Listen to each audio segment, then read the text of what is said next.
तो हाँ जी, let's talking about what went wrong with Prabhas. आखिर क्यों अभी के टाइम पर प्रभास को बहुत ज़्यादा क्रिटिसाइज किया जा रहा है। कभी उनके फेस एक्सप्रेशन को लेकर, कभी उनको बॉडी शेम किया जा रहा है, तो कभी उनकी मूवीज़ को बहुत ही ज़्यादा क्रिटिसाइज किया जा रहा है। अदर साइड वो अच्छी भी है, तो क्यों बहुत सारे क्रिटिक्स हिपोक्रेसी दिखा रहे हैं, क्यों कुछ क्रिटिक्स ओवर एक्टिंग कर रहे हैं। सालार जैसी बुण चुम्मा और धूम चूतड़ पिक्चरें सिर्फ देखी नहीं जाती। चाय बना लें बॉडी गेंड। रिसेंटली प्रभास की मूवी का टीजर आया राजा साहब, जिसको ज्यादातर गुड क्रिटिक्स ने बढ़िया बताया, बट एक आध है जो बाल की खाल निकालने के लिए बैठे हैं। एंड इस बात में कोई भी सोचने की विचार नहीं है कि जो प्रभास की अपकमिंग मूवी है स्पिरिट, लोग उसमें भी कमी निकाल देंगे। बिकॉज एक एक्टर की दो टाइप की ऑडियंस होती है, क्योंकि कोई भी फेमस एक्टर है उसकी बहुत ज़्यादा फैन फॉलोइंग है, तो उसके हेटर्स भी काफ़ी सारे होते हैं। एंड क्यों काफ़ी सारे लोग उन हेटर्स को अपनी ऑडियंस समझे हुए बेफालतू में ही प्रभास को क्रिटिसाइज किए जा रहे हैं। नो डाउट प्रभास बहुत ही टैलेंटेड एक्टर है, नो डाउट प्रभास की फैन फॉलोइंग काफ़ी ज़्यादा बड़ी है, बिल्कुल एसआरके की टक्कर की, क्योंकि साउथ में उनके जितने टाई हार्ड फैन मौजूद है उतने ही आपको नॉर्थ के अंदर भी मिल जाएंगे। बट आफ्टर बाहुबली उनको बहुत ज़्यादा क्रिटिसाइज मिल रहा है, बहुत ज़्यादा उनको ट्रोल किया जा रहा है उनकी मूवीज़ को लेकर, उनकी राधे श्याम, साहू, आदि पुरुष। खैर आदि पुरुष को तो करना भी चाहिए था। देखो, अगर मैं साहू राधे श्याम की बात करूं तो सबसे मेन पॉइंट आता है यहाँ पर एक्सपेक्टेशन का। कई बार किसी एक्टर से बहुत ज्यादा एक्सपेक्टेशन लगाई जाती है उसकी मास्टरपीस मूवीज को लेकर कि भाई अगली बार भी ऐसा ही होगा या फिर अगली कैसी होगी, और अगर बंदा उससे आगे चला जाए तो ठीक है, लेकिन अगर उसे थोड़ा सा भी कम कर दे तो हाँ भाई, बंदे को काफ़ी क्रिटिसिज्म फेस करना पड़ता है। फैंस बहुत ज़्यादा डिसअपॉइंट हो जाते हैं, और कुछ सो कॉल्ड रिव्यूअर्स को तो बहाना ही चाहिए। राधे श्याम साहू इतनी भी बुरी नहीं थी जितनी दिखाई गई। हाँ, लोगों की एक्सपेक्टेशन पर खरी नहीं उतर पाई। और आदि पुरुष का भाई हमको पता ही है कि ज़्यादा क्रिटिसिज्म उसको उसकी CGI VFX की वजह से मिला था, क्योंकि यहाँ पर तो भाई प्रभास को कुछ और ही बना दिया गया था, बिल्कुल कार्टून टाइप में। तो इधर भी प्रभास का कोई खास दोस्त नहीं था। प्रभास की सबसे बड़ी दिक्कत ये रही है कि उसने न्यू डायरेक्टर्स को चांस दिया है, राधे श्याम में भी, साहू में भी, और अभी द राजा साहब के अंदर। उसको हम अच्छे वे में भी ले सकते हैं, बट उसी की वजह से प्रभास के करियर की बैंड बजी है। बट न्यू डायरेक्टर्स कई बार थोड़ा सा ठंडे से पड़ जाते हैं, बिकॉज बड़ा एक्टर होता है, उसको संभालने के चक्कर में कि भाई वो नाराज ना हो जाए। एंड मैं आपको बता दूं कि ज़्यादातर जो होता है ना मूवी में किसी एक्टर की एक्टिंग का करना, तो वो डायरेक्टर के हाथ में होता है, डायरेक्टर किस तरीके से एक्टरों से काम निकलवाता है।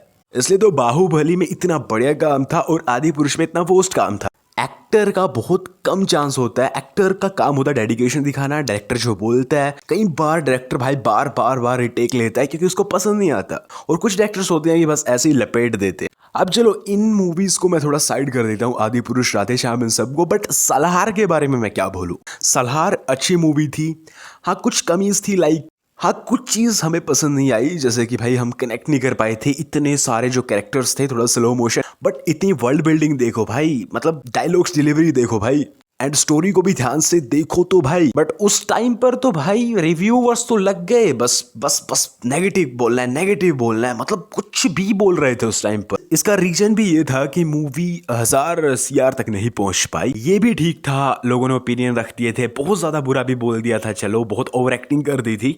लेकिन मूवी को जब 1 साल हुआ, डिज्नी पे वो ट्रेंड की, उसके बाद तो भाई उनका रिव्यू ही बदल गया। उनका फिर वीडियो आया एंड वो बोलते हैं कि भाई सलार तो बढ़िया मूवी थी, सलार तो ऐसी थी, सलार तो वैसी थी।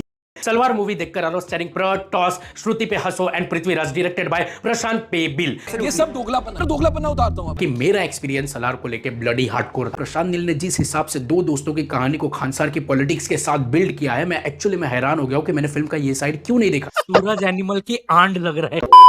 और कई रिव्यूवर्स तो इतने ज्यादा भकलंड है कि मतलब पूछो ही मत। वो तो एक्चुअली में ऐसा करते हैं, वही जेम्स कैमरून है, सलमान खान, अभिषेक बनर्जी और बड़े बड़े एक्टर डायरेक्टर्स ने ये बोला है कि भाई ठीक है अपना ओपिनियन रखो, क्रिटिसाइज करो मूवी को, बट ज्यादातर रिव्यूअर्स ऐसे घुस जाते हैं कि उनको अच्छी मूवीज बनानी आती है। ये नहीं होना चाहिए था, ये हो जाता, वो हो जाना चाहिए था, तो वो हो जाता। रिव्यूज का मतलब क्या है, तुम अपना ओपिनियन रखो, भाई मुझे ये चीज़ थोड़ी पसंद नहीं आई या फिर ये चीज़ नहीं आई एंड ऐसी ऐसी ये मूवी है, बट कुछ एक्सट्रीम पर चले जाते हैं। हालांकि उनको खुद घंटा कुछ नहीं करना आता, उनसे खुद एक एडवर्टाइजमेंट तक नहीं डायरेक्ट होगी, खुद उन्हें कैमरा का सीन नहीं आता होगा। अगर इतना ही शौक है तो आओ भाई साइड में खुद मूवी बनाकर देख लो, तुम्हें पता चल जाएगा। मतलब फिल्म मेकिंग की ऐसे बात करो जैसे नोलन से सीधा डायरेक्टली सीख के आए। अरे मैंने तो देखा, मेरा तो माथा खराब हो गया। तू कौन है? तूने कितनी फिल्में देखी है लाइफ में? हो रहा है ये कौन से क्रिटिक्स है? क्रिटिक्स तो नहीं है, मतलब आपको बकचोदी चैनल बोल के बोलना चाहिए। और कुछ फेक क्रिटिक्स तो ऐसे भी है जो मतलब अच्छी मूवीज का तो रिव्यू कर ही नहीं सकते। मूवी में उनको कमी निकालनी है, बल्कि खाल निकालना है। उनको ऑडियंस ही ऐसा है जो किसी एक्टर के हेटर है एंड वही बस उनको चढ़ाए रखे हैं। कल की उनका भी बहुत ऐसा लेवल का रिव्यू कर रखा उन्होंने, ये क्या था, ये तो बिल्कुल ही घटिया है। बड़े बड़े क्रिटिक्स अच्छी बता रहे हैं या फिर मूवी एक्चुअली में है भी अच्छी, बट वो कितनी थर्ड क्लास एक्टिंग कर रहे हैं। ऐसा सेम कल्कि के टाइम पर हमने देखा है। और कल्कि की अगर मैं बात करूं, कल्कि बहुत बढ़िया मूवी थी। जो डिस्टोपियन वर्ल्ड था भाई, जो मतलब मेकर्स ने काम किया था, जो VFX विजुअल्स थे, डायलॉग्स थे, एक्टरों की एक्टिंग भी बढ़िया थी। एक आध जगह हाँ भाई हो सकता है पसंद नहीं आया किसी को दिशा पाटनी वाला सीन, या फिर और जगह वहां पर उन्हें पसंद नहीं आया, ठीक है बोल दो, बट वहां पर भी ऑडियंस की डिमांड होती है। ज्यादातर ऑडियंस वो चीज चाहती है, तो मेकर्स को तो सबको देखना पड़ता है ना। बट उसमें भी कई ओवर एक्टिंग कर रखे हैं। आपको चाहे ट्राइपॉड पकड़ना नहीं आता हो भाई, साल साल लगते हैं एक मूवी बनाने में, हजारों करोड़ों का बजट, इतनी सारी मेहनत। कुछ मूवीज होती है जो मूवीज के नाम पर धब्बा होती है, उनके बारे में बोलो चलो समझ में आता है। दिल पर हाथ रखकर बताओ कि कल्कि में क्या प्रभास की एक्टिंग बहुत ज्यादा घटिया थी। और क्लाइमैक्स के अंदर जो प्रभास ने काम किया था भाई, एकदम से अस्त्र हाथ में पता चलता है ये भाई करण का कैरेक्टर है, जो घूस बम्स आते हैं। राजा साहब का टीजर अच्छा, कई क्रिटिक्स जो एक्चुअली में ऑनेस्ट क्रिटिक्स है वो अच्छा बता भी रहे हैं, बट कुछ है भाई उनको भी ओवर एक्टिंग करना, लाल पीला नीला बता रहे हैं वहां पर। भाई प्रभास जैसा एक्टर नए डायरेक्टर्स को चांस दे रहा है, अपने नई नई जोनर्स को एक्सप्लोर कर रहा है। भाई इतने करियर के पीक पे कौन हॉरर कॉमेडी करता है, बट बंदा कर रहा है यार, चाहे उसको अपनी फीस तक घटानी पड़ो। एंड उसके काम में मेहनत भी लग रही है, अच्छा काम भी लग रहा है। बट तुम्हें तो ये निकालना है कि भाई भूल भुलैया वाला सेट है, या फिर इसके अंदर तो इसमें तो इतनी ज्यादा कॉमेडी ही नहीं है, या हम तो इसको स्त्री 2 से कंपेयर करेंगे। ठीक है करो कंपेयर, किसी को घंटा फर्क नहीं पड़ता, बोलो इसको मॉडर्न कंचना वगैरह वगैरह। लेकिन जो तुम सेट के बारे में बोल रहे हो, एक बार खुद तो रिसर्च कर लो। राजीव नाम्भ्यान ने महीनों की मेहनत से और करोड़ों खर्च करके इसका सेट बनाया है। 41,256 स्क्वायर फुट में इतना बड़ा सेट बना है। लेकिन तुम तो क्या ही बोलोगे, अपने रिंग लाइट ही संभालो बस।